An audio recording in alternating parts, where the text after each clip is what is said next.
no le masina lo le tusanga lo a fe was furu ma le lima e aso po vo le tatu por club de sports Talanoa e le dei vanga o le fiafi fa Talofa tuai mo pa anga mai uma ale tatu Blue TV ya mission le proclame o le sports Talanoa e o tu fi fa ilo antu o le wa do le tino ba tu sili le tamana mo ile ana la batu au va mas diai ya mas fo o le wa join mai malefio ngai le pule ya o tatu proclame ya awa fo inisi o tonga mana inisi o fa Talanoa ya e pei ona tapena ile tatu proclame e fiafi ya o lo tu vale le to sili mai ya e so o fa mo fa io ai ga sa po o le po pito ile lei ne o se fo mo o nei o le fio ga fascina to le fo ai o putea ya ai no go tatu proclame o le tamana le lo ya ko mo a le to mo sa malanga va ai tapai ti o sa nga ya le o to te liu maru mai ya o le fio mai au mua to o vai nga ya male i tu tamatau le pito atu ya o le fio nga Tasi e o ile ta alo le o langa ato ya ai o le ale faina e ngala mo por klami ya manten ana e pe o ka kare le nga fusum pa ai tau te o ye se tai wa manten no le sofa ya fa tano patoni da to o va nei bangor ya tano fa samo me fa po pongo po kala ni sports Talanoa ya Mairo I miss you brother Africa everywhere miss you so many ya so como mira na ngi ma ko ila venga ya mi se foi de a fo mai tato tu sa mo nei tu la fifi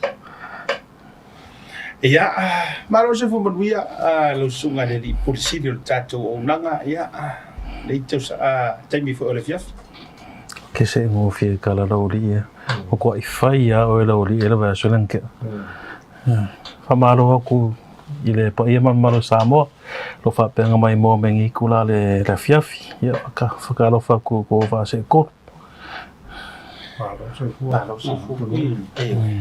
la nge ma o le siri mo o fesa e ai io walanga na maua na mai ai fa fatala ai io mai sau fa no just sia pe yo na masen ya ita to ma pe tif so tai mai io kala re fa penga re vai ka mai ki le siri Pale we ka yo voi na kusa mai kara kusia au mai fa kara kusia so o kare no ole ari le meri le mo ko o eri le ole wingo mo fa mo pa ke o la no foi tu ko i maka io awa o me le anga le pu e mai sesi o so waka se me le o tu sa mar me sa le na le ole ole looking after a brother sa o le ale winga na le o su se va yo tu la ngala ko ya ole se fiel le ale Moana ke mai go anga ke sa ma to kala me verso le la va o mo se lo fiel ngapa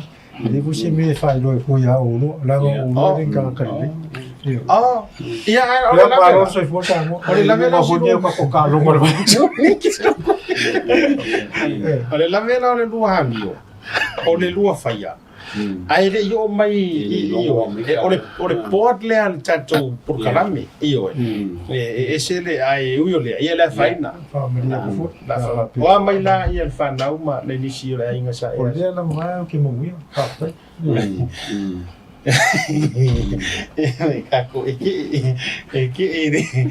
ya ala faina le mesi di fatai ole u e te o misi o kako por kalame kengi e mesi o tato o por kalame amata ya ai o fa no ina sa fa o mai ana pa pe me lo e malanga e asinisi ila lo I ko wa hu ai sa o lo fa ke e o ma tu ho tamati wa o fa ko le nga ke no nga se fo ya ne te o ese ti fa be ke maru lo kamar lo kamar e su o ma ka pe ko e ku mai ana ta o fa ya ni te ale fili la makanga mo kala mi ya la wa eu le kai o mua o tai I wa va tai lo ke le wa na no e isso nga wa ya ia foi le pei ua Koe kalavou. io ua pei ua foi le ua lai kiki ua ma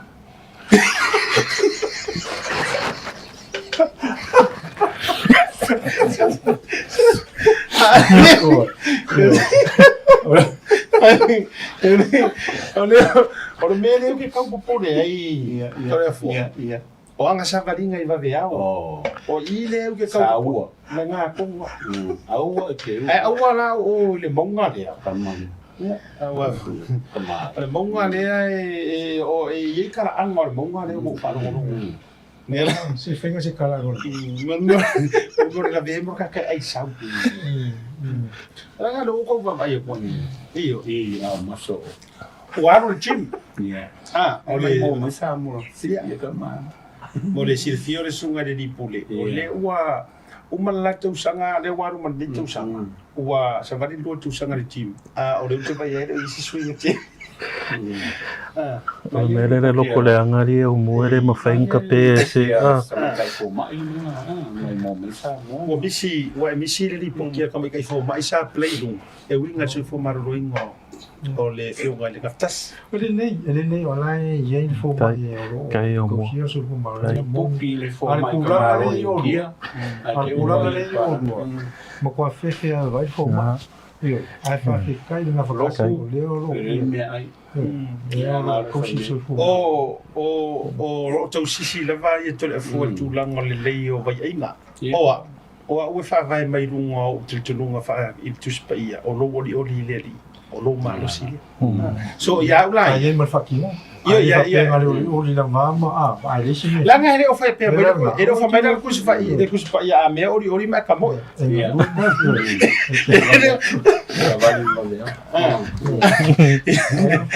ia le fai o a mai la lau sunga le li director mo exercise o a mai la e ka le sia ia te o le a ke fakali a lupo a fekiro mai io Era ngol mena o falongo vapeo o lai li fala por kala me mo mafkanga kinga o la nga le ko se si la ma ele mafkanga kinga o le vai kiro kalgo me mafkanga kinga o le ko visi de ko o mafkanga kinga ile kiro o le ko vo su igual mafkanga le vo le ai lai langa no fa pe au ia o na pi li fanga I exercise na ia le fa Ora no fa kinga le ia la como se ia le busca ele vai na la no winga la so se si de que fa va so se si de que fa va di va vea mo le por igual si fai muito la yo le matara no mangel pokala ni no ko wa kula ile o mangel preach le fai ko le ngi vai la ye ole kan ngo ku I polar ko inga meio fi meio ele kan ngo ko po a me fai so se ska ele fa pe fa ia ai vai como la ye fa sango so se tanga tele au a po va vea o meu o fi pom eu na fito I tonu nei meu restricted lo ia o nei motunga afa o le amatanga o le tanto program tele io fai ungo talonga ia maniso talonga o le afea o se tasi o vai ngol o ye le matu fa so le atu fo I mai in manolo o le amatu wa fea ia talonga la pifa America se taimi fa Talanoa ia le sunga se yuli Jesse sa polo ia pricing updates mai le ga telia ma tu ti afia fo ili tomu fainga le Netball tatu sa mas ka pa ki o le a mo wal temi fa Talanoa ia le te malanga o le Netball samo ia e le fiunga I le nga fatasi lang o mako e fili ia ka le afia ka ngong ona o le tulanga I le sotanga va la tafo yo sunga ia foi mo no male Male ko sama tai la le mali maya o bua ma la fole fa lo ka ia la solo ai tu uleva no ia foi mono ia e na te fa Talanoa ele fai ngo fi ia ai tato walo tato ta pena fa Talanoa ia sunga ia se yuli tesi sa o nisi na ba ma la tato to e fer tam fainga alu pesoli ai la aulia mari to Joseph mas ka pa ki mo Ya, martulanga na tautu maili ungo super rugby. Marfisini numero Tasi. What happened to the Blues? Fa o tatu proclame pe atu fo ime malolonga. I le vanga o le fiafi. Talofa le tali mai o le sports Talanoa malolonga masani o le fiafi. Ya, bale au so fo o tau sila mai fa talofa pe o le fatua e junin mai. Share tatu proclame go to our YouTube channel. Subscribe pina pe fa pe fo i o le ana o lo ka mai lava ya e tele yalu lava e subscribe o lo fisa so ninga fo ina. Ya, i le whainga o le ati na ino le tatu proclame sports Talanoa. Ai mātou tele ia e whaasoa tūlanga o Talonga. E fia mori mātou whamālonga whaftai tele le tātou major sponsor o le BluNet. Ia, masau ke le lero le BluNet. Ele ia tos tau sanga o le aso whanau o le BluNet. Fui lele na whaalau iloa. Ai whawhetai o ilunga o kako komeng. E comments mai lava nei tātou customers. Whawhetai o mai. O la wala tō whaongaina le au nanga. O lea e fio mai le fionga le lipule. O le tātou BluNet, anai e mwhaina e saunoa. Ia, i le whaingo le au nanga lea, tutono tātou Nusila, ia e mese fwoi o le whatau o le whatau o le whaio le au nanga lea. Ia, whaftai lava sea tamale awanoa, ia whaftai fo i le tātou mai moa. O lo o whaima komingi mai ma whafsili mai ia le au nanga o le BluNet. Ia moro silfia o watu ma le 5 salau tātou sign up slow. Lo iei, i la matanga nei tau sanga. Ia watu le whaftai. O le whalau ilo leo fia whailoa tu nei tu lala fiafi ia. O la wo mawhai e le tato SIM o nanga wha telefoni. O ngā iei le unlimited plan. I o le mea sai ei sa ngaka i le 5 gigabytes. A le temine ia la wo unlimited. Ia a whapea nei fia suilo lo SIM card o lo telefoni. Ia whafso tae me tātou ni le BluNet. Te longa o tu numa ia tato graphics ia whape fo ia numera ma email te email mai ei. E whaile le change over. Ia. O le si fo i mea le lei o le SIM card o le BluNet. E sosia tunu e mawhainga e roa mai fo i lo whapea o New Zealand a whapea fo i te Malangi Samoa. Pe Australia, po America. Ia mawhai pena whaonga le BluNet. O se tomo whainga ngā le tato BluNet lo iei temi nei, a whapea fwe te mo mia le internet sawa, te mo mia le customer service le lei, ia whainga le suinga, whafsotai mei nei le tato official Bluwave, ia no te leia tato whainga e sui o tō internet. Malo whawtai o le nā, tato langolango i le company ma te tautua fwe ana ialo ma tam whanau Samoa. O le pule lea. Ia ke le video ko fuiwanga le momia le sifsoswang. Ai put on hold pe kada mai masing.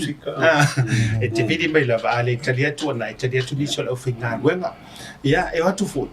E help foi mo e le kamama ki nga e lo pera ku faila wa onga fali. I le fa mara mala mai ngi me wa ruta tu vai le lano lang. Ia wai lunga uma ke fu. O makamaka ingo le fongo o makamaka ingo me uma lang. Wai lunga uma le telefoni ma tula Talonga ma. Ia o le sosani foi na. Ia il tau faingo le business. Ma le foi tau tua company el BluNet. Ai tato atu I tato results famole ana. Ia o le tato fasole winga talo. Ia whaftai se atala tato wo sa olo I ai o le Talonga o le Super Rugby mo le round 2. Ia o nei Talonga sa whapena man malo le Talonga le vāra Chiefs mo le Crusaders sa man malo le Chiefs I le whāsuruiva I le lusu wha Crusaders. O le Talonga longa lua o le vāra Queensland Reds ma Moana Pacifica man malo le Queensland Reds I le 5 ongo I le 3 ono o le Moana. O la stona I sa whapena mata le Talonga I a Hurricanes mo le Fiji Endura, Talofa, ia ma le Talonga le Highlanders ma le Blues, lusu ruiva I le lusu Tasi. Talonga muli la stona I o le Talonga le ma Brumbies ma Western Force, sa man malo I le Western Force I le 5 I le 5 o le Brumbies. Ia ai baile le aule New South Wales Warriors. Ia, te manatu la toto atu I Talonga te Tasi mo singa opinion piece mai a tātou. Malo whaftai whamono mo tātou results po unga whu tātou Talonga. Ia, o lea wa lua talonga le Moana wa pina o au ia la tatu tango fi highlight au le he te le ai filo ai tatu le tama whanau tatu atu mumu talonga le Moana ma le Reds maulunga yo ayur karunga e whainta tatu wa pe o maro ia le Reds alanga o lai maulunga o male tu langa o pasi mamara kai kose fulu ala sa lua mai tau me au mo so fingano momua ala sa mai tau le talonga le mon le sia ta o le tulanga le i le talonga le ya ko le mo ho no le Moana e le fai una fa un mo le na fa wa i le ia no le o le si tulanga fo le ia ona tu to fi ni na va le malo si mane mai dango o tatu au le mo ka vai ku ai le fit le ia ko kamia vai ko ura ko i rumo le mais c'est un état de faille o le ka ko marungu melavan o le ongo morsiko e makua ese la vale le or ko rua o ka ko valu foi slow kele ia le malpo o si ke mi ro ke vai ia o kungila la u vivonga le pe carry po ia ko vonga le ka ai kingo yo yo la ko ai yo la e le pe vonga le fa ku al me ka kanu mo i vonga le ia me sau le ngai ku wa ke va ia au vai ku ye pe va le komiti ane wingi ne a komiti ma mi ka ka ma lo si ko power di di kamu mal carrying wal po ye sau fu peti ko le po ya le va pe la ki mo fu al me sa ala ko yim pa le po ya ar kamana ni wingi de ko ngana wa ma ye pa le kere komiti ngai me ho le hai po e pe o ngai lo le ki kilo le i aula ga ko o le Moana Pacific ale o le mon le fa o manga vo ma lo fa te telefo ya e nga sa mo ia mo ki lo nga o fitness le o nem po uke ia ka ko ia wa ia ia ma ko si ka mo fa ia mo me i ko le ni la bi si fo ia no dai io le ko ki ki fia nga ia kemi i ka ko lo mai sia wa ma ka ro le ia ka mi sanga ma ko ki si ni ia lo e is ke mi ko pick up ni ia ma lo ya o ka ke nga la ka ko mi si ko au si lo i no la to po ia anu carry ke ko ka po ne ia mai me o ni nga ka ro ko fa ia ninga ke nga runga ko fai ia fai a ona fo ia ora ale au e mo yo ia ke wo ia nga we lo fai a ona ia ko nga ia ko la nga ia le wo la ka longa ia ka mo nga ka la ka ia e o ku fa le ko ngo le lo manage le ke ni le wa ia ma ko la ngo place fai ke ni nga la defense or attack ia le sa me plan ka longa ngo ma ia ma lo we ia ka longa le ke le yo nga ruenga ngai ke mi la ko contact ni fo ia ke fo ko le inconsistent fo le la ko o place fai no me o al maro fa wai e fo loka ngai ele la ko fa fam kala ngai ai al ko fa me fa pengi o ko fi e ke ama ia e erwa ka fe sion lo o e kulama a pio nga e kam fa nga lu fa e ka woki nga ke ngai ke la ko fa ma ma lo fa tai ia o finangalo na lo fa di finangalo le uso o le si kai miro ke se ka ko fesiri pe se property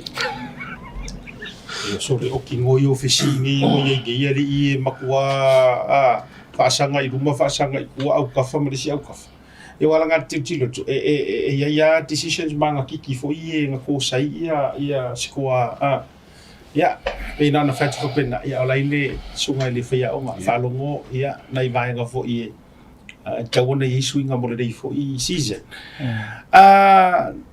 o le blues o la ile me ko pulpulori ia sa o mai tau sanga la kasi le vale game plan ka alo le blues tau sanga la a pe fo nai au kaimila ko i fenga kanga la ko puipuinga le so fai le blues pe o ruma la vasa sa ave le blues le ka longa ka sanga la kai mila ngi ka sanga ngi o ma ke ia o mai fai a o ma ia ko nga skai le blues o ruma la va ave le e no mai e fai le blues ka lo kai mila ngi ua faigofiga ma keia ua lē koi ai la se game plan loga lua voga le suiaga iai ua masagi ai lalulu a se upu la saulupolo ho le ikua ua faigofia laga puipui o le aveaka ke vai koe le kaloga le askoga o la e alu ai luma le kaalo le Blues e fai e luma ai le ufagaga la le lakolege kua le kelokaina ia kaimi la le ua valumaige la e auge le polo amaisia la le broken play foi lea open play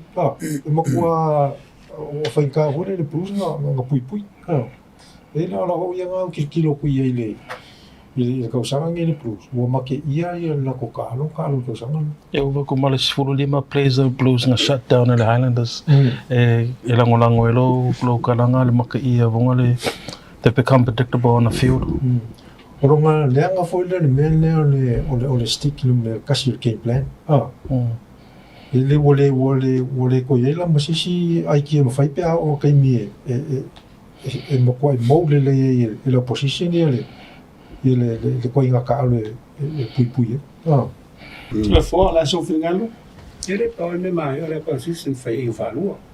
Ora me wa marogi le mai ya mai ka ke fai fai mo ele ngalo me po fai kulang o me mo pe fai ya ka kalmo ngai fai ya o fa ma po me ma la ya la ko aka inen fai fa te fa ko sa plus ile chiefs ya va ni chiefs yo na mai ora lu so me maranga e pe vai ngalo ngai fai ya o yo kamaka le fiki le umena fulu Mesa Carol Moana. Yeah. He was the player. Yeah. He's the man, so quite carrier Mickey. Ia mara turn over. Kello turn over. Nah, mai yo le. Ole halfback male wing lo vainga. Sorry le fiki de kalu. Malo fa tai ia ole eu le tau tili amatanga fatoa ia ai le jisi me fa pe me sirka aro amaka sirka aro ngaku sirka aro ole wa counter i tarunga ia ai ese swing all of ai ta lo le Highlanders le usawa e tulanga wa pio tu saka uma pio o si awale kau ese mai au ia le Moana ma le Brouught pe original o si awale ai le original 5 atato tele na tau muri mai o ese tu langa le wasa we numa le Highlanders o le mo ko fo i mai le kamola chimi chose ko le ko ya o ngai le o le fero Highlanders o la ka fo la e mo muli ko fo ngai le malesi le ko inga kama vo le faingo nga motivate mai player si le kala fa le mo kama makua ia le na ole tonga na malosi ia manto Hurricanes ai je lo ping faila ukala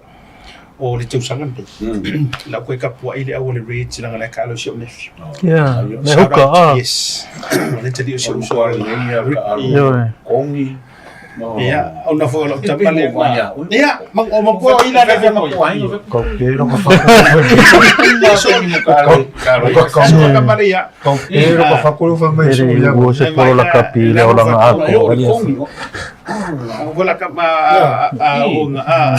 yo fa ka mer pon so boli la fa malo ya nephew Richie asiata ya malo mana ya wala ka sara vela kom boli de sise le la mtanga fo ina ya fa te lo ko ve ko ya lo ko sau ko le fitness le wa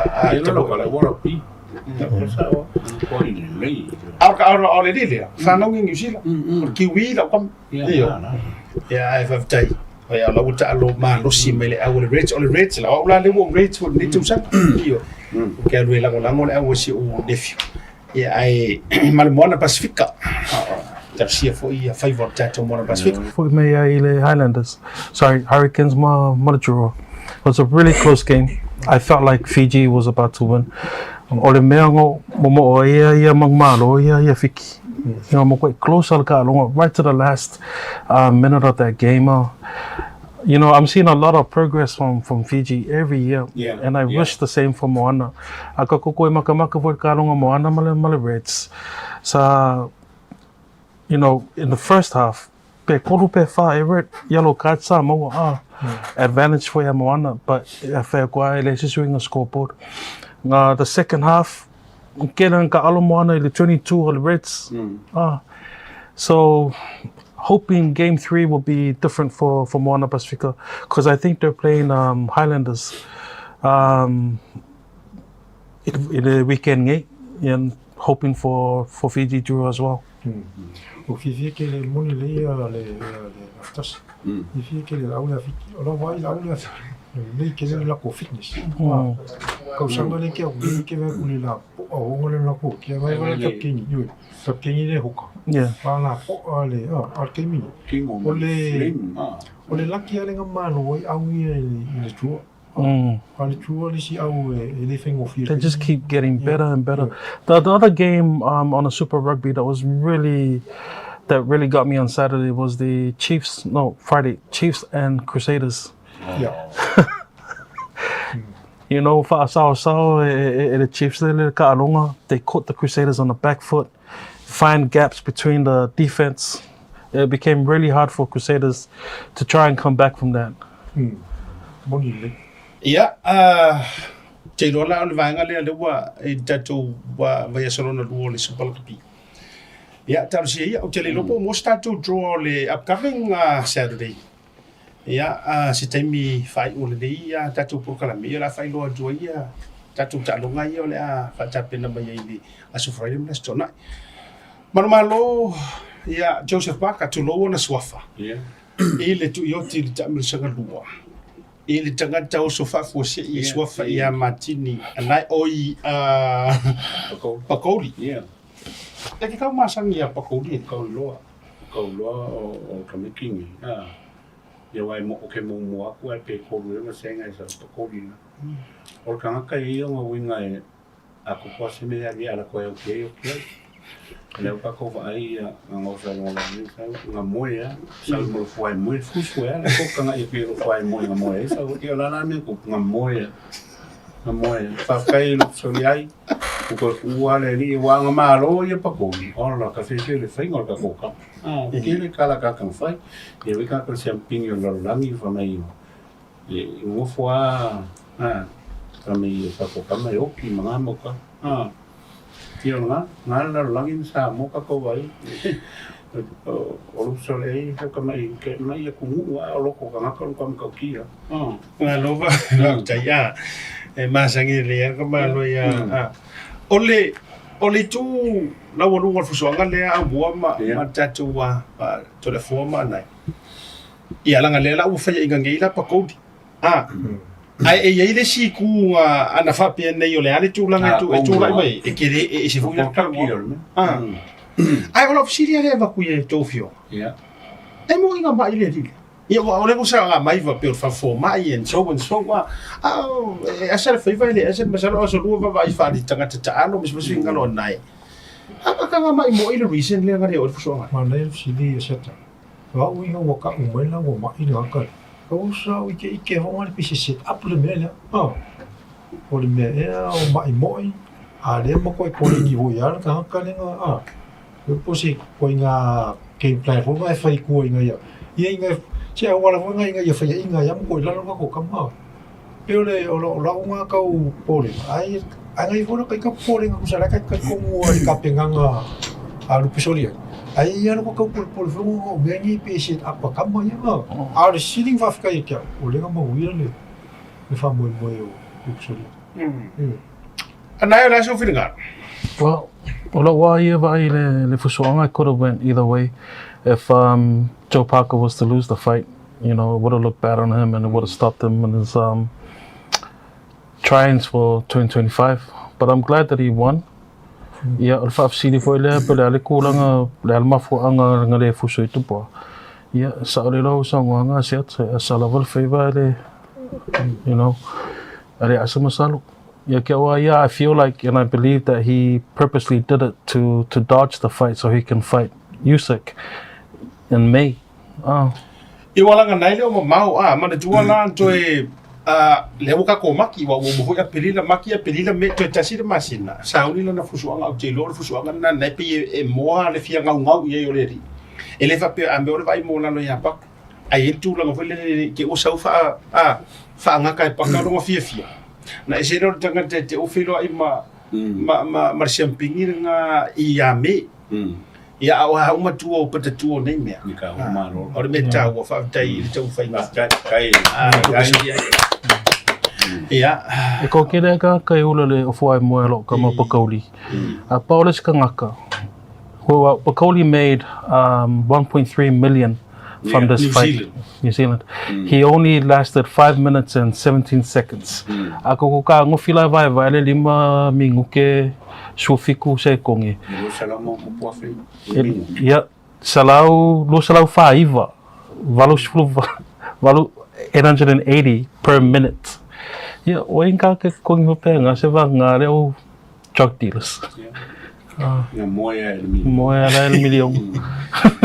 Ia, ka war moyo lea moyo milion moyo lala. Tata tu malo nga foi mai. Fa felo ai se yuli che sapolo. Nunga tatu por clame. Tatu tunu usa foi foi mtanga bai ale. La fionga ya o mua ia. Pa pe foi la fionga ya to le fo, va ftai mula no. Pa bueno fa so atu le nature ke lope. Awa ho ia no ma fa na o tatu tunu o lo tau. So manu ia nei. Alo le se fu maua. Ua vai se nga so foi talu on tatu fiso tai. Ia tatou so tai mai o te maratua o le tau amatanga o pre-seasons fo ia o fotua I le NFL. Ia le utatou to e Talanoa. Ia ua mai le tournament. Ia ai le I asia ni siom ta upo la le me o tupu ta au. E le ia le fa fisilia tu se yuli se mai o la le me o pur ka au ngai ko sanga. El kako au. Io le tatou au. Wala o le lido mo e sanga au. Ia. Whaftai mo le fisiri, ia whapena, ilo ua manatu, I le 49ers. Ia ua tele a fwoi nei tama o mātou na lawe vea. Ia, ai le whapela na le 49ers e eila tau tama lawe vea. A o le whalawe lawe o mātou, ia o tama wha moina. Tusau tama moina ia na lawe vea. Ia whapena a o lo ua tau fiana lo manatu.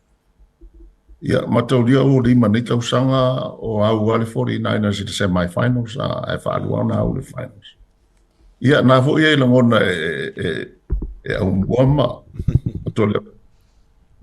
We play a lot of extra games. O hoi lai na tele ta alonga, hoi lele pā whatusitusa I au ia ilo ta aloi.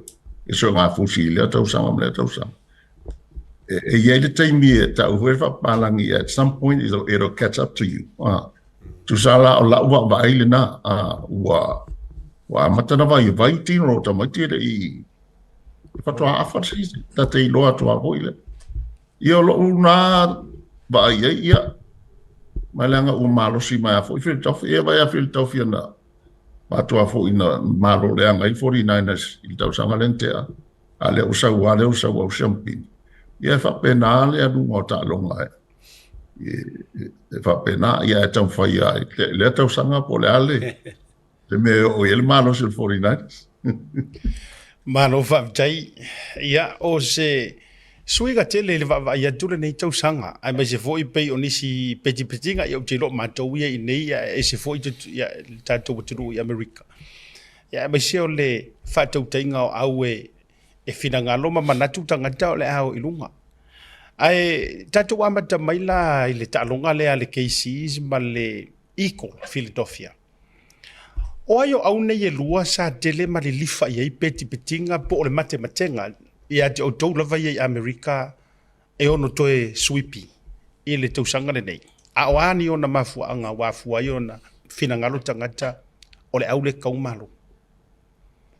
o le tele o tangata na whape ele imana o malo Kansas City ile mana o na o tangata au le tele o tangata la toa ma vo fawet a fa alona so champing Kansas City you know it's really hard to beat the champions ila wa ma vo faw e ile tamaiti na sangi mai Eagles o le running back le ron to ile le yalanta to le lenga le ta aloi e tore mai lata o le mo si anga na o le Eagles Ilo wala ma fau tangata tapua. E ye le mano le Eagles.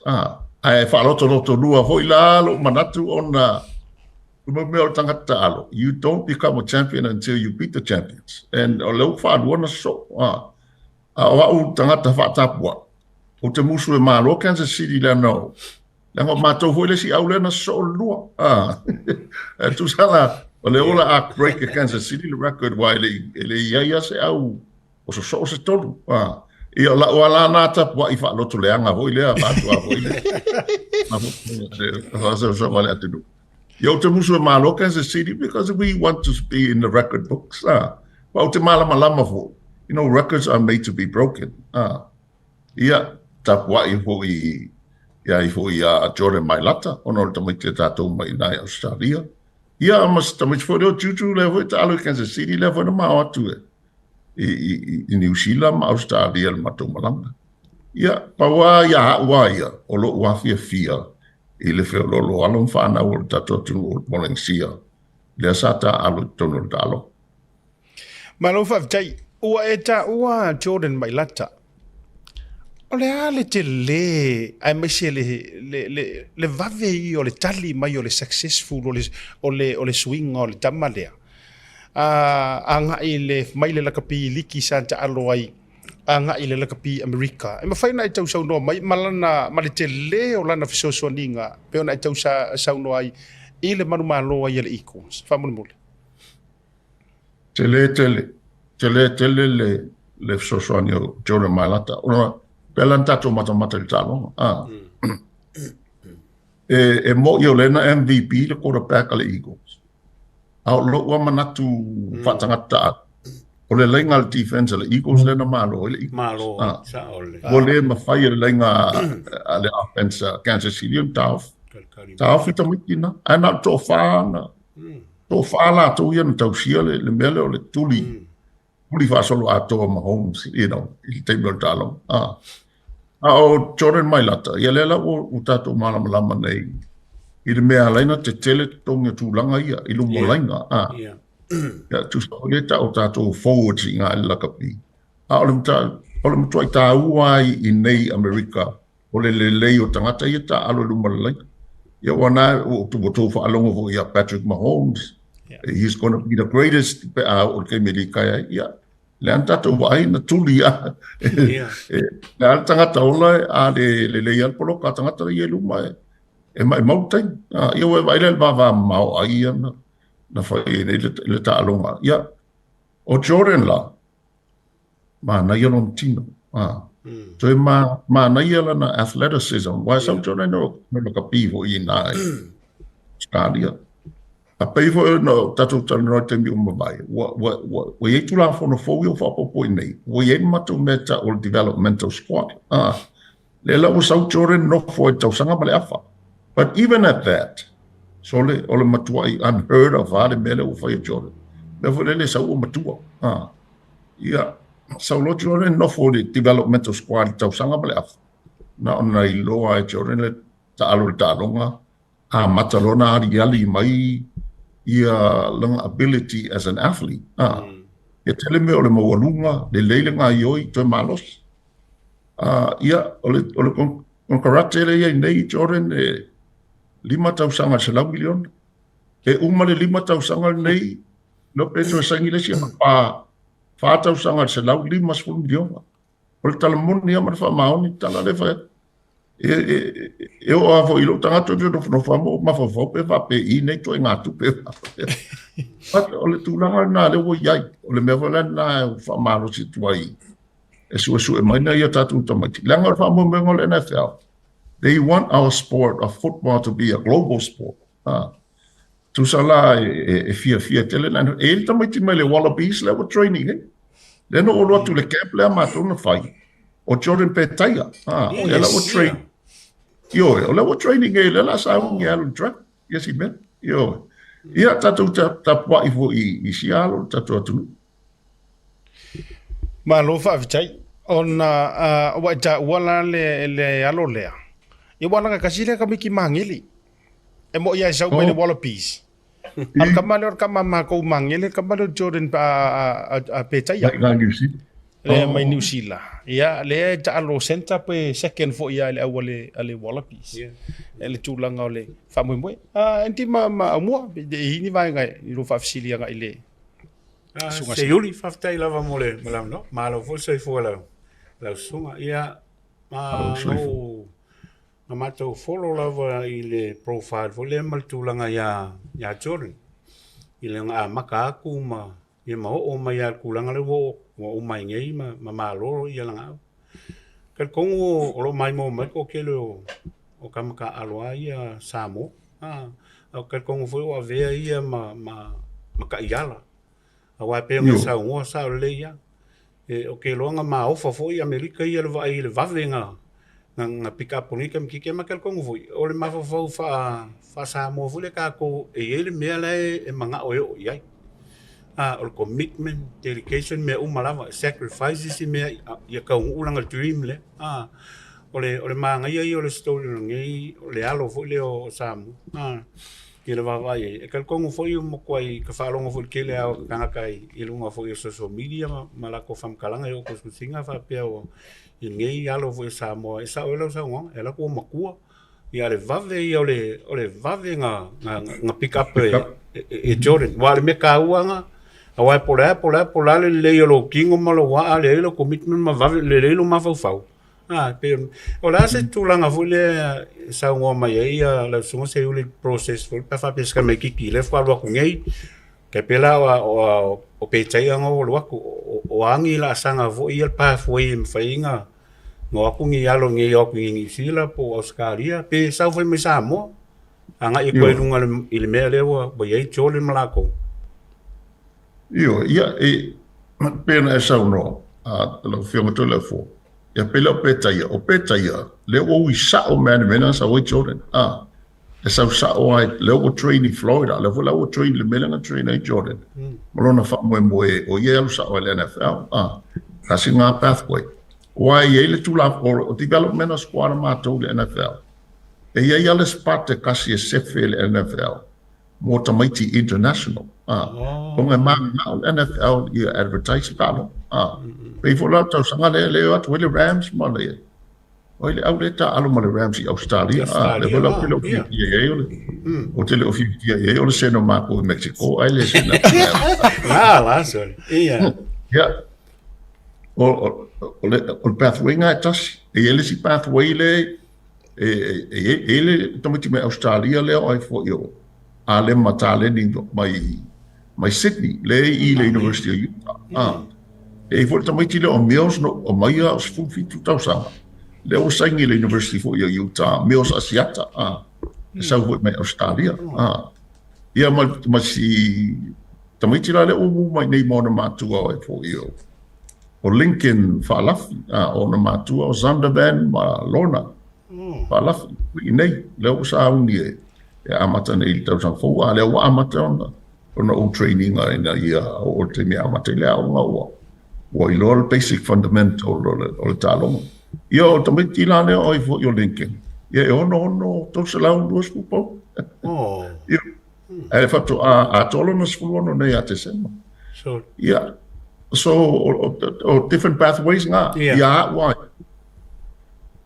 I prefer o mai o like ia ia if I go field pathway nga I live up ela o le o malo mai ia Jordan mai lat so le now it's opening up the pathway if le mele o sa ia Jordan petai a wala le fo uloa o no fa pe o e tu la fo ala NFL a mai o ta mai titi e mua tau va ia au to stuma lua ele va pe o le te mai na ado le o avel out na okay wa amata ia le au pito le anga le record i lo na ma vau i le faingo me ia so pato amata ma ko development squad au tamile o le o foi mai ia e ma fai na sa o amai tangata na avel 49 ia fu unta total so o le au te talo te me e vala o mai e fele tu ilangi o te ala tu mai pus e posolo e mai i 49 o ona o va ai le tino o le laititi le. Ia. O va ai o le tino o le au ainga le. Oh, ia. Malo ma na mata no ma fereti ma si ono so Henry. E fai mai na ma mafal tino o posolo. A o nga yoi el ta Alma mo mo ia, ia. Ava pela nga yoi na a posolo because al termine e hai aku le level le ngala kapie posolo. Ile le level le ngala kapie mai la. Yes. Ko hai aku le level le posolo. Ya we vai le fai nga mai la le fai. Ia. Ia se kai me fa mo ngai le ka fai aku ai sau posolo. Ia ele ka alo la kulanga le ka alo mai la. Ai ka alo I kongu mai la. So ilo wana ma fo fau ia me foi fai aso le li po ene te fo o ia manisi alo atu Samoa e anga va ia ole tulanga na ole tam fai tua a te se yuli a fa pe ya lu la ai matanga mai ia Henry tuilangi ole a au mai ia posolo e te avea I le process le ai tau va ia se furu dua pe avisa al 49 o ia mai sa 149 Ave sao al kau.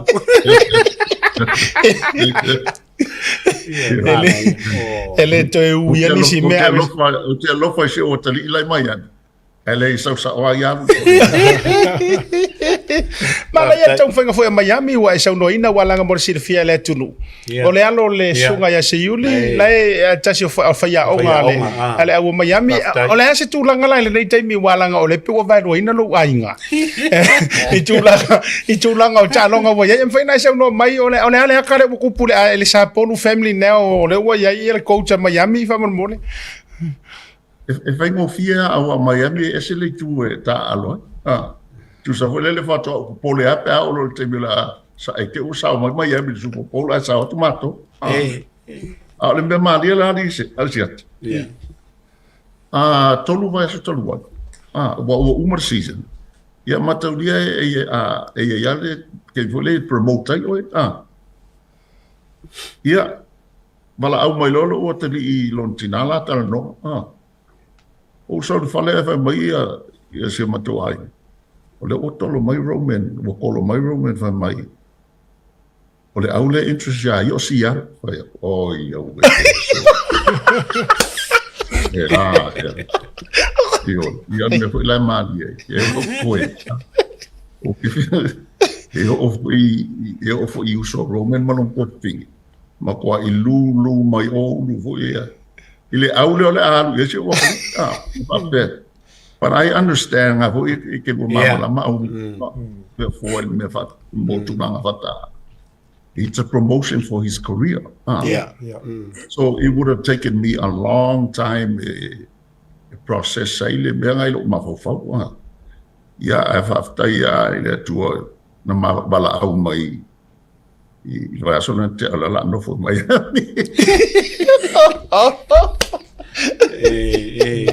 Le malama lelei ia Tōtela inga ia asiata ile ino sio ma Anga le ofu kongu ane anga kau fasi ia o ngai sia o latu ofu le aso te nei ai o te sona fa pena se yudi sia mato au mafoa masiva matasi ma ai ia fa pena ona le career se o tali you know la foi tão feia ia la o left to na ia but ele vai mo fie para va pesar sia ole tua patatu ole mana I ole melea ole sao fanga o tatu tama fana u tulanga mawalulunga nei sa ole wa te loile namare la ina ai longa nga yengi kai mi I to vai taimi se yuli correct me if I'm wrong pe nga yengi ka ko coach Samoa nga mawhai o nga coachinga ia au te telefapea. Le na police ele ia o tato taimi na o fōma ele. Ele e inisi o mafo fōko e. Ia o mainsa mo le NFL te coach. Ia o taimi na pena to lima e mato I tamata alo. Ia au taimi na ilo fōma. O lai tau mawhai fōi ia le au ia tangata uri. E tūlai mea la tau koutanga I Pela o isi coach o maro Super Bowl. El vai te mitonu ana o amata main tu lei mai ia nai coach ia meuli. Ia. E o foi la tulanga le quarterback. Ele taimi na mato. E lucky pe Tasi se quarterback meuli i tonu le NFL. Ia we vai la le to te lele o meu ma quarterback si ma ta Super Bowl. Ia. E fa pena ia le foi la o ia e vai la le foi ia quarterback atato. So le progress na le win Talanoa. Al mea na o te fia e foi le commissioner o NFL. O le mana o ia ola mai athletes ia mai le Pasifika. Pena le official le NFL o fai Australia. O le official na mautua tu mai ia prospects fo ia atato mai Tonga, Samoa, Fiji. Paisia tu o Pasifika. Ia, Talofa se uri. O le foi o le ua e tā ua, o le ua monia siau aloi le tūlanga le whawhaiaonga. E tō fia nisi sā mō tūla i mai tūlanga whawhaiaonga po nisi fo i o le Pasifika o tūla i mai tūlanga ia pe ona ia siau alo. Whawhaiaonga i au nei te tele nei tonu Amerika. Io, tō lima lato.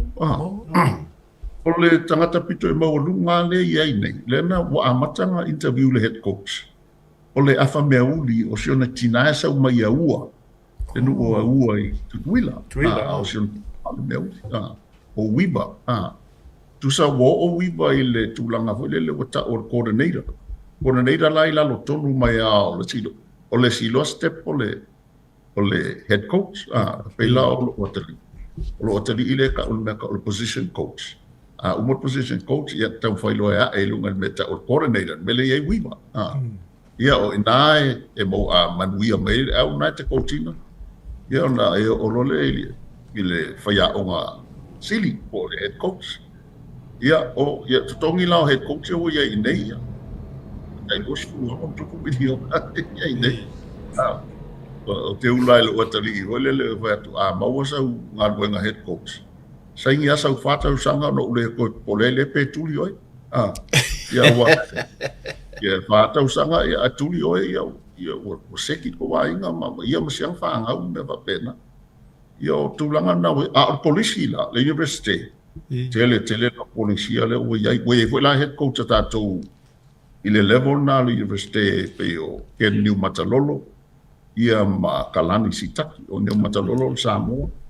Au kalani sitaki o Tamatoa. Mālei. O le si tūlanga fi whawhesila tō le ua e tā ua le mo o mia o alo ma whanau Pasifika. Ia mesi hoi tātou Samoa i le tālonga lea i Rugby Pacific ia o tō. O le a se matua o le tausanga e mo o mia ia tamata alu le au titilo ana ia e pea whapevo le e mo ni avanoa e vatua i nai Amerika. O le pathway le o sa wai pe taia le na sa wai mai la. E sa mai la ta ua.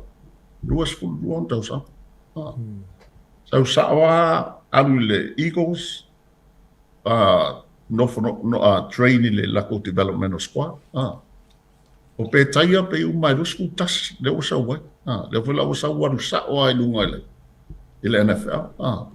O le Naitamitsi University Tana o mai school fit. Na mai lea o ngal high school le la umo sportsipi wa fa mo ngana ia mo sportsipi wa ui umatuato tele o tamaiti police e fa pena foi la sialo le o Zandra o Falafi o e tolu tau sanga ia la ta alo high school ia na lo le police pe lua tolu tau sanga piki mai lo NFL o fa mo na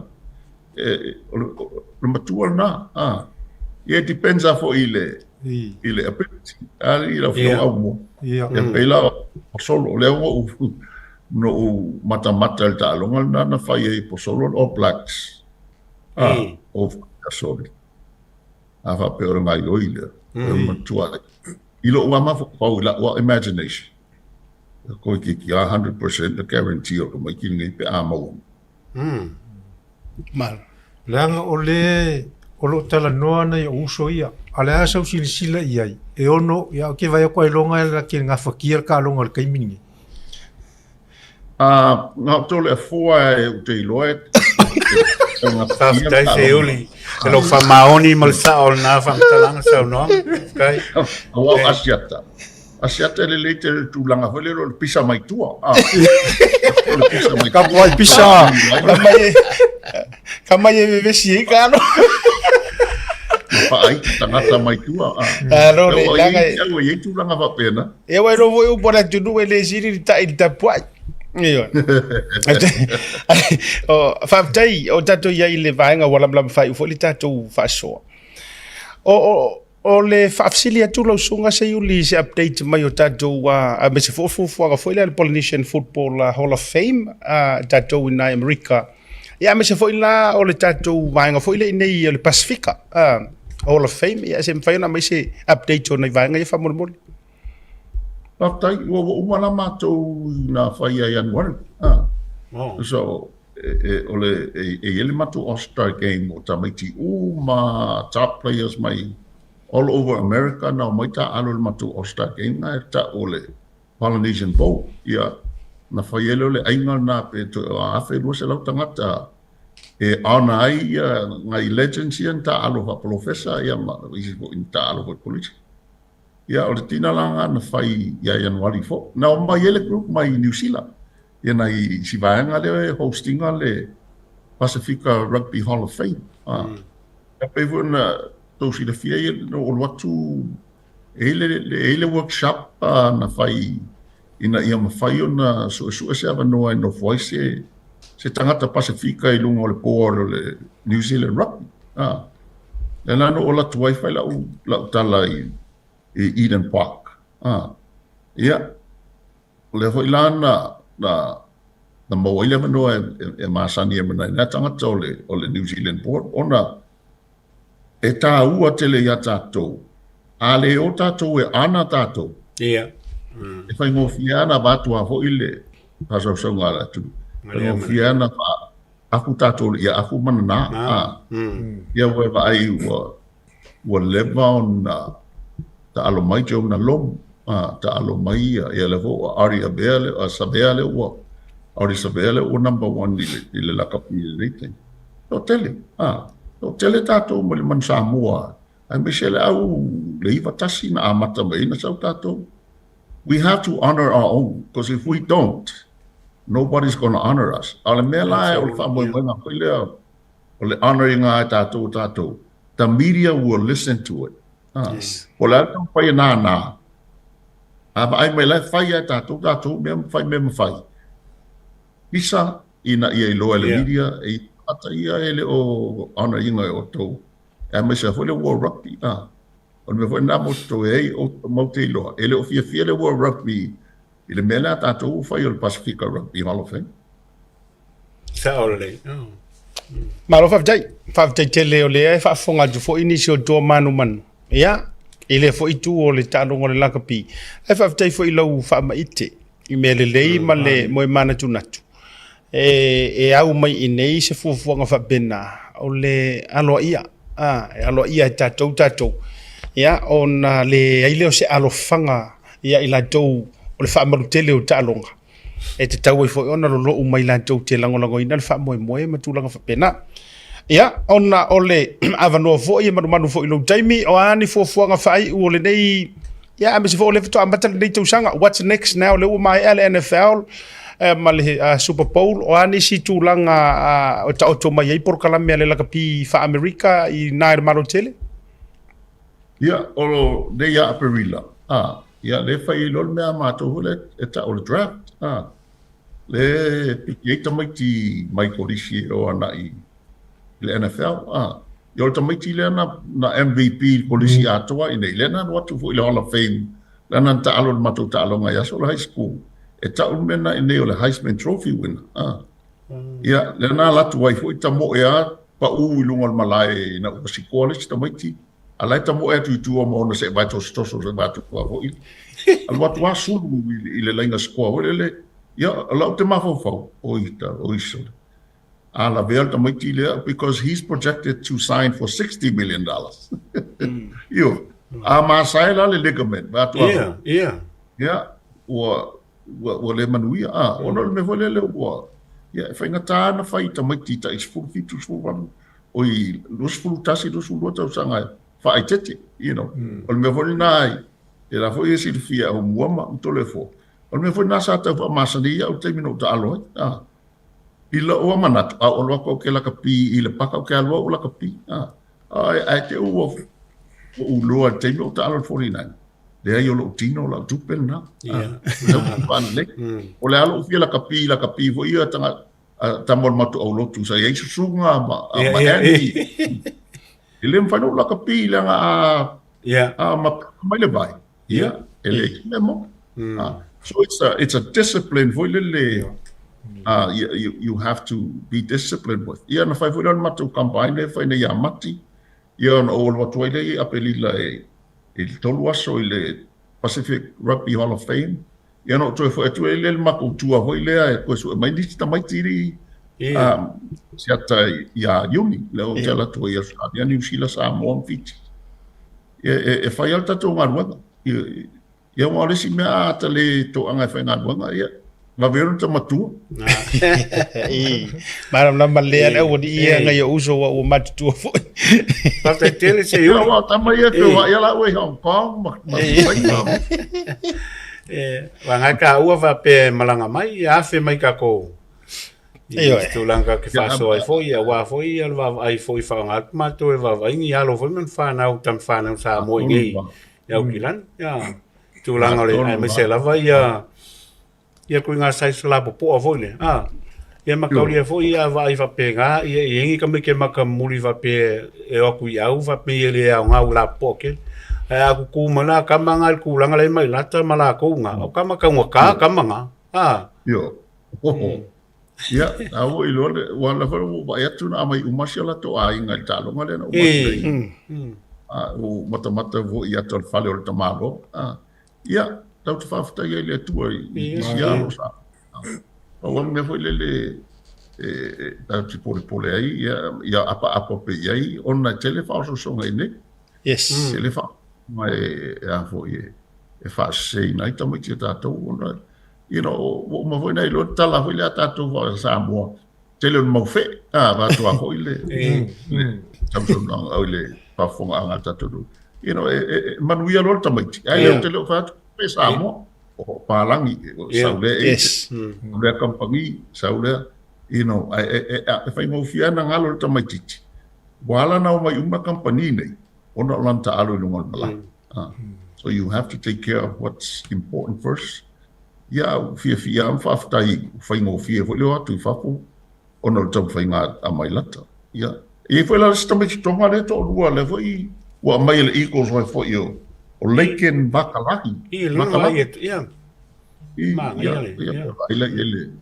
ile manai ia o tam fai ngana lo tam fai ina ia so manuia ilo wa fa mo to metio tato mai pia e o voi la le mai lata ile fai kale la ku Samoa fai tanga to nation le man Samoa wa o ruto mai lata Samoa you know ele va penga ko mai fu ia tato yo sa o mai Samoa to te lo to mai kia fo ita alo nei e ala to pito Samoa ia fa mo na ia manuia e mai sta alonga awa manuia man Samoa o to Samoa ele ai lai to o mo to ia mtato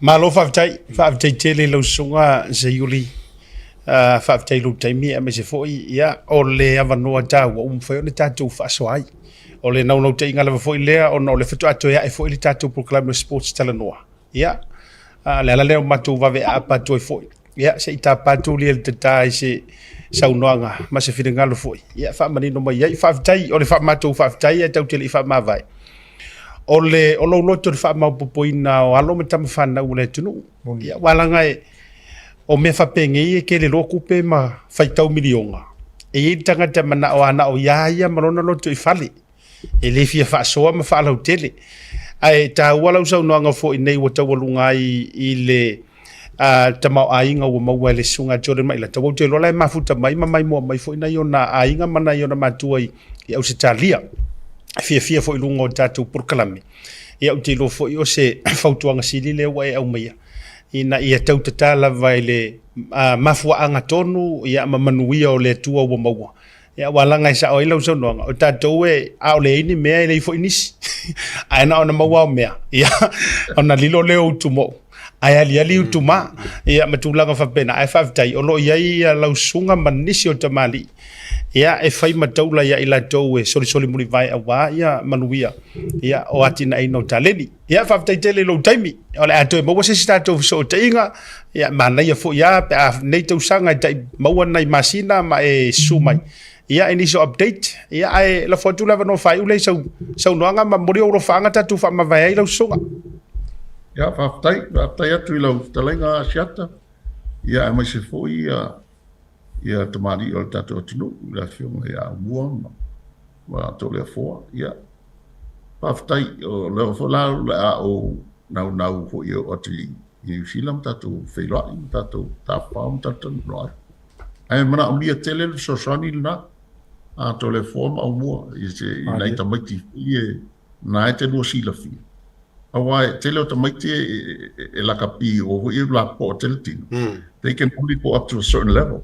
If you tell matu America, yalo nam fana o tatu tunu. Ya after yatu tatu tunu lato tapua i mai tatu po kalamal ne yaso ya tatu fa mo ya ile tua. Yo ne vai tau o so fa ia tatu tunu ona o me fa le malo me fa pena. Le tau fa mo ya ile tua o ia na te pa ma fan fanaina ma pa maluina o tato malo ona o tau te ilo o tato whao mai a tanki whamoe moe ai le tua i mea o le ale besia ma le mautongu le ai o tato o le atunu talo ma le atunu tapuai whamoe moe le atua na te whamani ina mea ia whaftai atua ai ia o tau le auso ona o le amana ia mato i nei Amerika ia alofo le atua ia tato whelai ia perila ia tato Talanoa i fo i tato totoi yo toto ia i lunga ina ia mawai se manuia o along whanau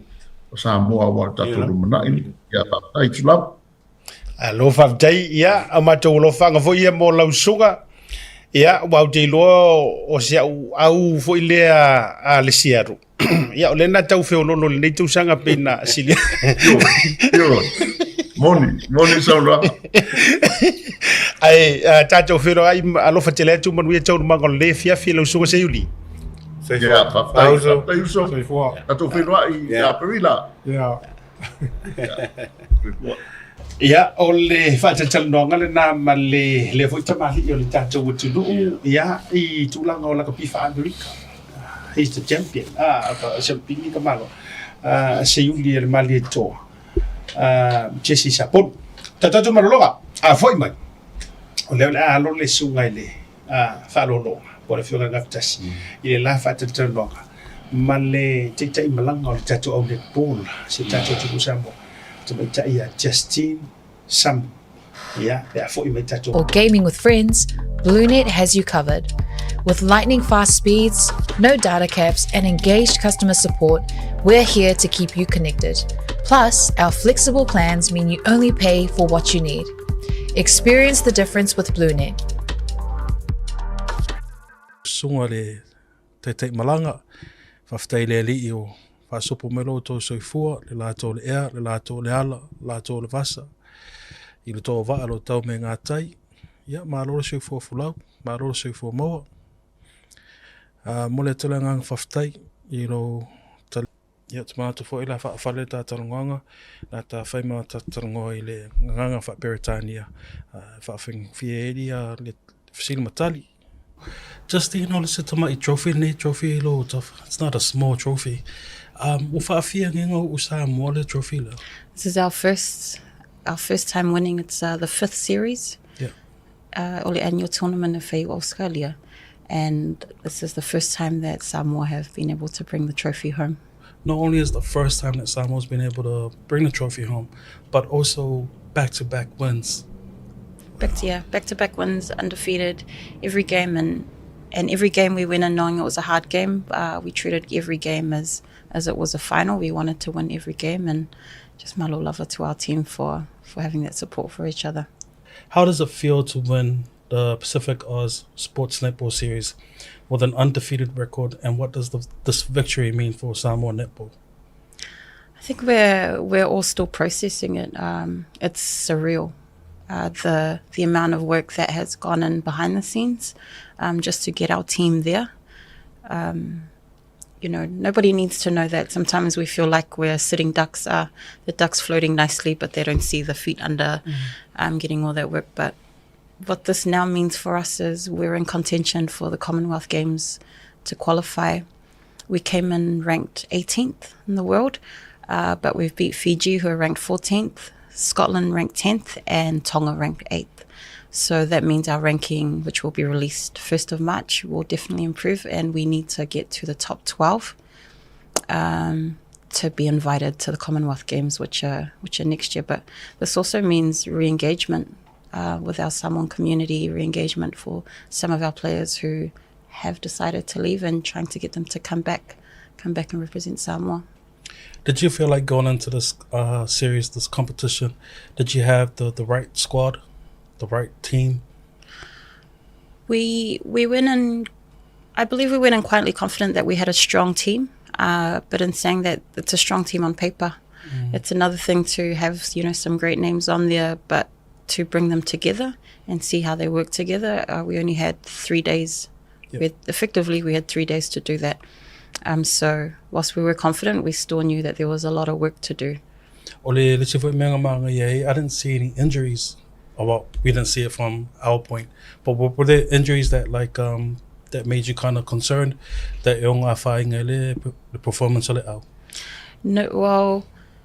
No, because we had selected such a versatile team that we were able to cover. Normally when you have teams, you take a squad of 15 and 3 are training partners.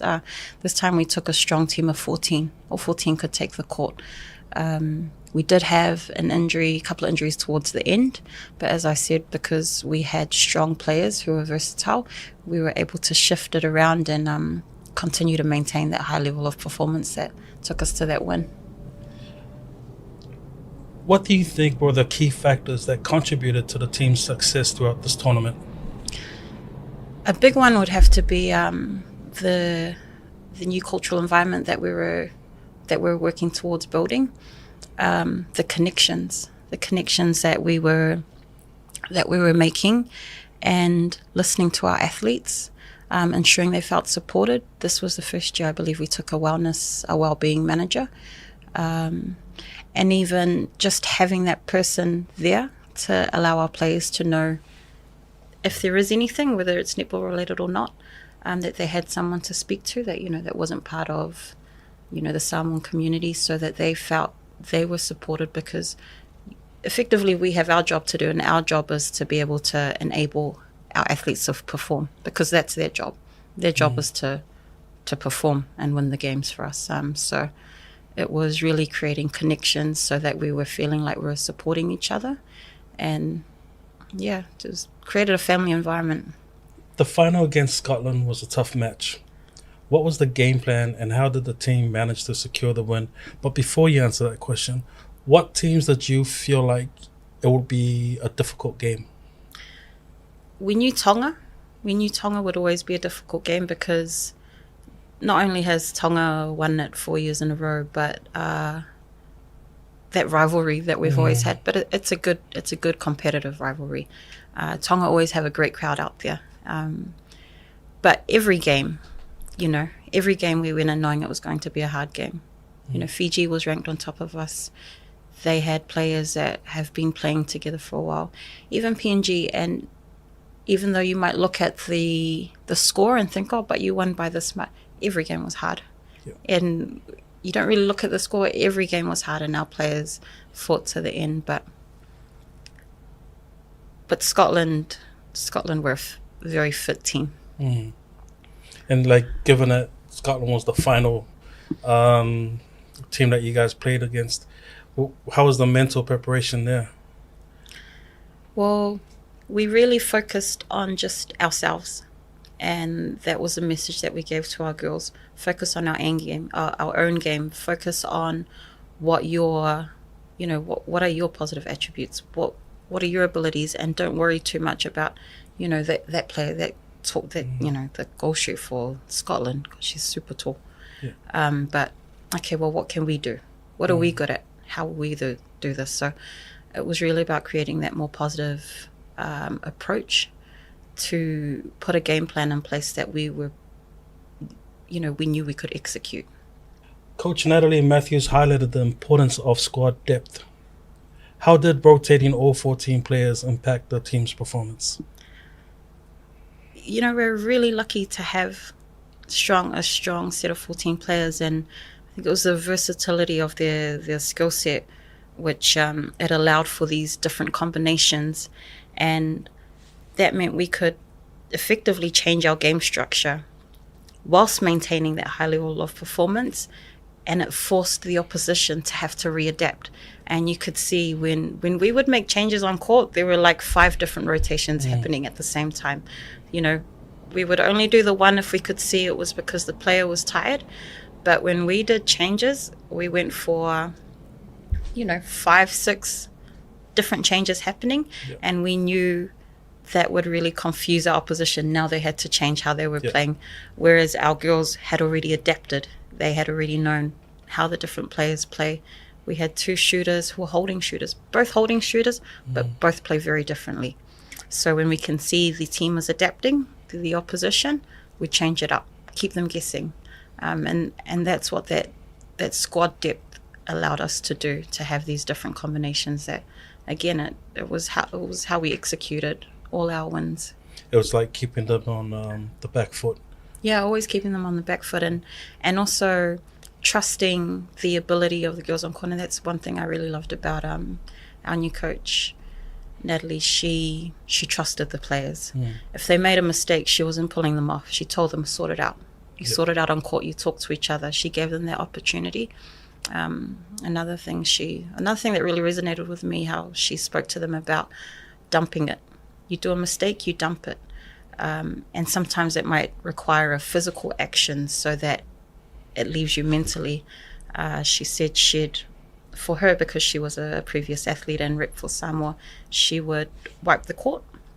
She'd done a mistake, she'd been down and wiped the court, and that was her dumping it.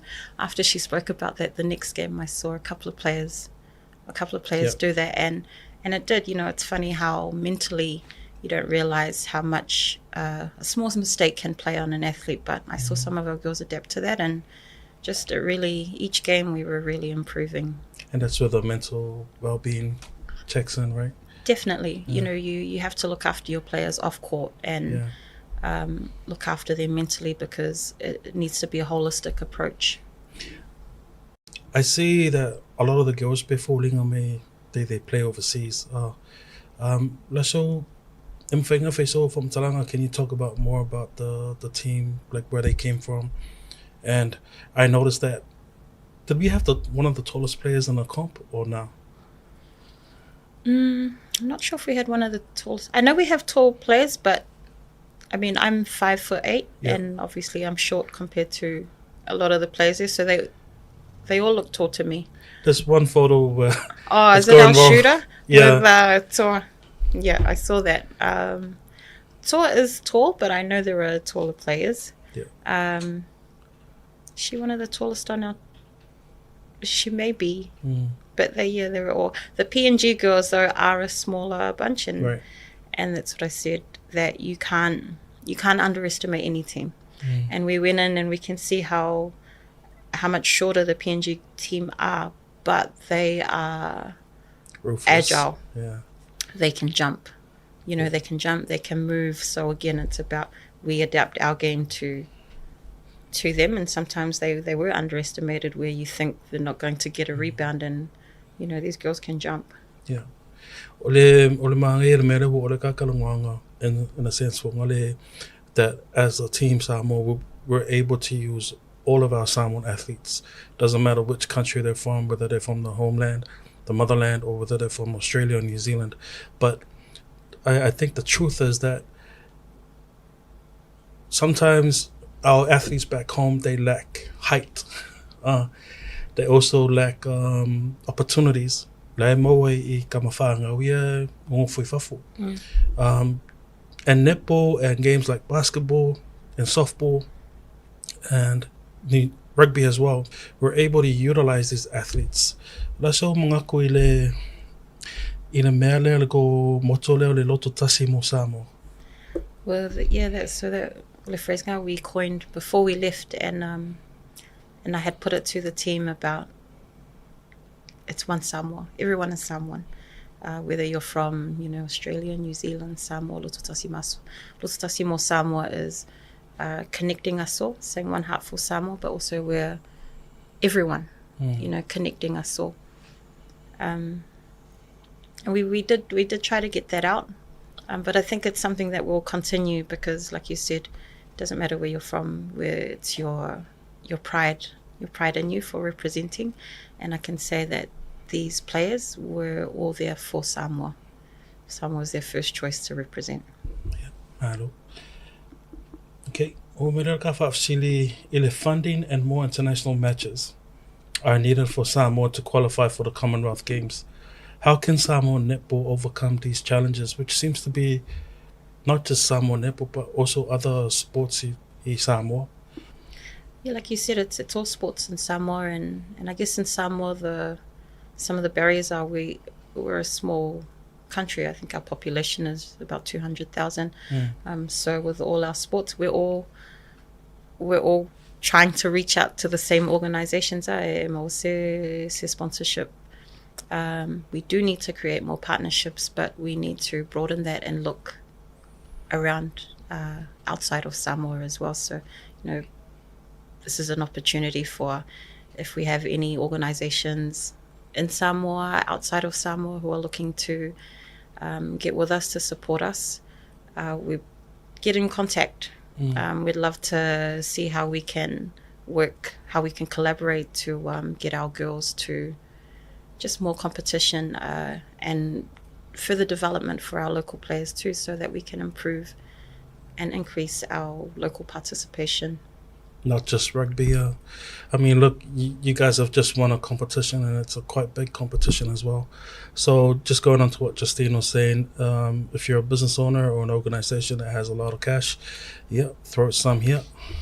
Yes, please.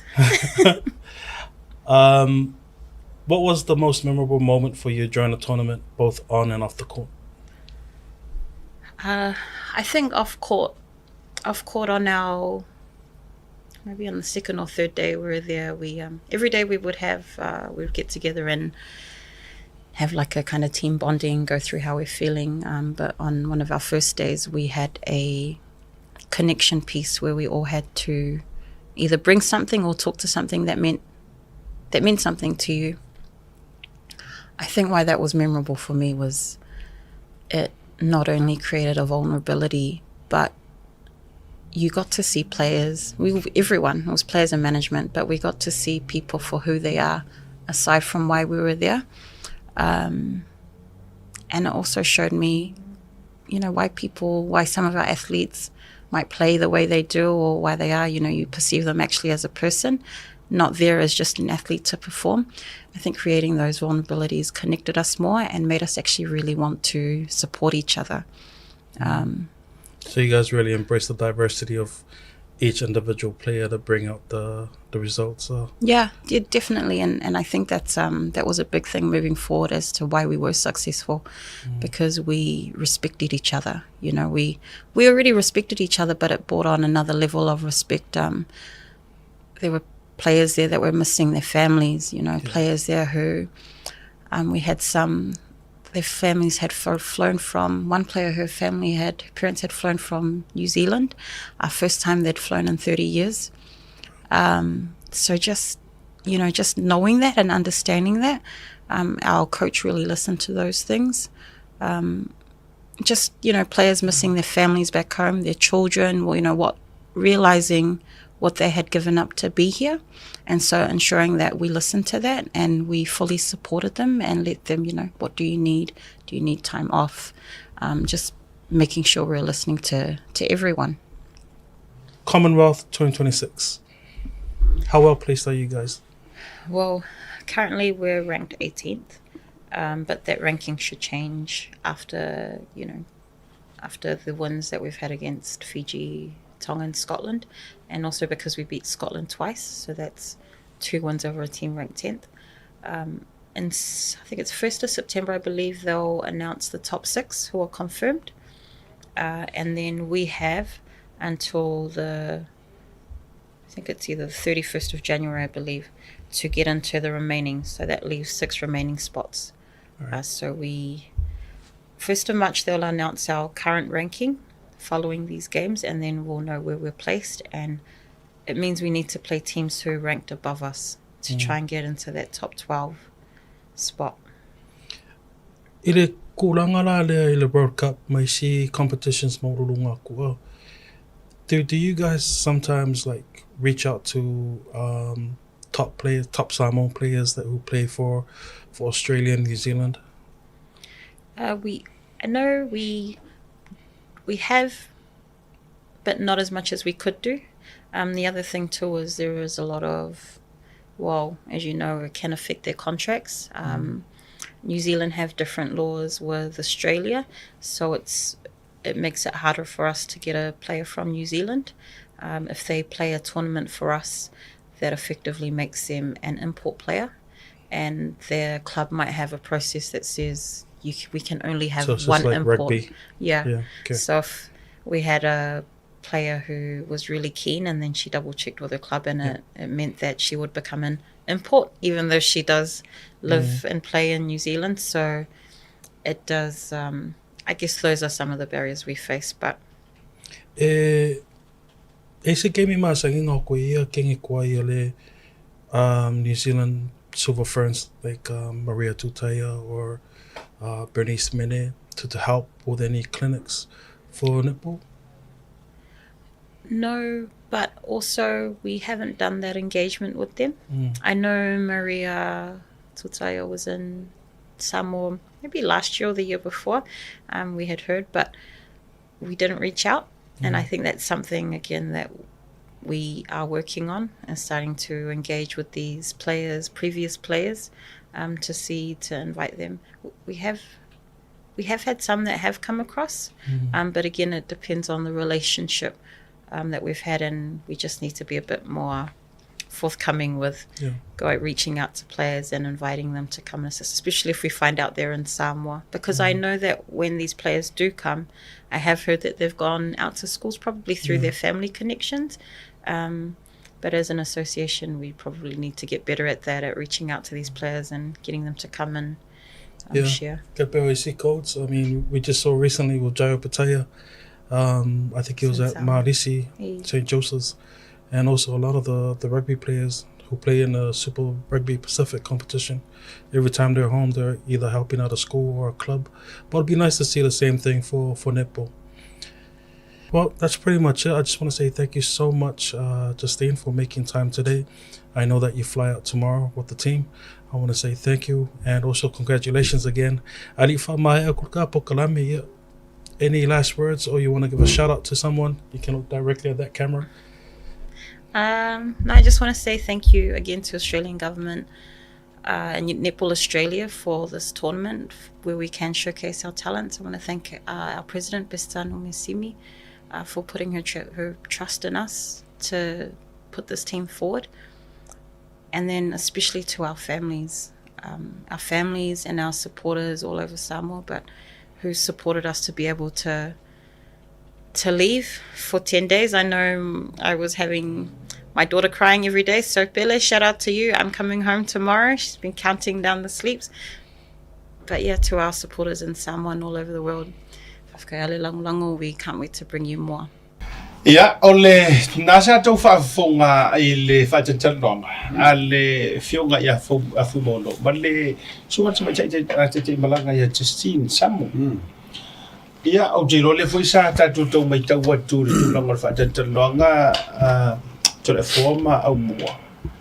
E o le atangia me lulu i taimi le lewa tātou au sia i le matatia, le tifa i moana. Skau e paki. ia mana ia lu fa taloga le pere va tu lo sunga I vaenga ta o sa fe lua o ani nei vaenga te sira fia o most highlights le o le manumalo I o le tatu tife mon yeah important highlights o le whakaranganga lea one would be o se teimi mua o manumalo I Samoa I lipu lea to le karka. Secondly, I also realized that the Samoa netball are struggling just like the rugby union. It may go funds, it may go development as well, but they're trying. They're basically working with what they have. They have the Commonwealth Games next year. Yeah, and I think the Netball World Cup in 2027. The other thing that I find surprisingly in Makalongonga ma Justine, ngo fafsili pe aku kingi kwai le super friends te Samoa. E aku wanga le fsoswangi ngi clinics. Mele ai. Se wanga nga kingi kwai ale Samoa netball ai e fai mo aku. But awi po kingi like Maria Tutaya, Bernice Mene. You know, if you think about the ango I o kingi Samoa ka alo awi ngi. So, you know, for me, they're only going to look at changing the partnership so that there can be engagements like that. And, you know, just like union, then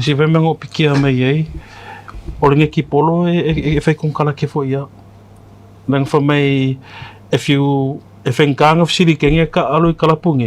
because the minute you go represent Samoa, you get stood down. So it's the same thing. Both Australia and New Zealand. But mga loko como fenga. I mean, if you look at the girls, kengi umay ngay mo Australia, pape po iya Samoa. Malo fa chai, mana ya fo ile matati ale wa usia fo ile macha Justin masia tatu au fa malo joy tamfana uma alo chai uma lo cha alo tatu au tifai mon. Ia fa ya onga ma chai malanga ma utu uma malo fa ir favor. Ya, wa mana ia fo ile tapo inga Samoa tournament sile sa fe Australia. Brisbane I Australia. Ya, ke rori wo uma vai mo tato. Ya, ke le foi no kamu. Ya. Tato tuturi meta ile fai wo le vai so le fu afa le vai so. Langa fo tato talonga ia tapo ia le tato au le Moana Pacifica. Yeah. Ya ese mai sika ko au vai kumalo. Ya nano nganga fo sia u tatu to fegere tatu fe ya. Ya ai pe yo le au le ka representing of the tatu. Samoa matonga mana ia tumo to Pacifica. Mana ia foi tau venga le draw. Angi ska lo mai fiki le fai mo va yaso. E tiro na pauna. Ya ai ole proclame le vanga le viafi. Ma to fa te fo ia le to longo suwa le shane or tato proclaim the sports Talanoa ai fo pe no fetu ai ni ta longa te tele ma vai fa pena omisia mato ia fe fono to o mi mai le tato Facebook page e fa ilo mai ia ona mato titilo le tu longo le awina to tato resort ai me de fiafi ia mato fatu fio nga Tasi me se fo nga mo fa per fio nga to la fo le tele fa so le fiafi so fo me maria So for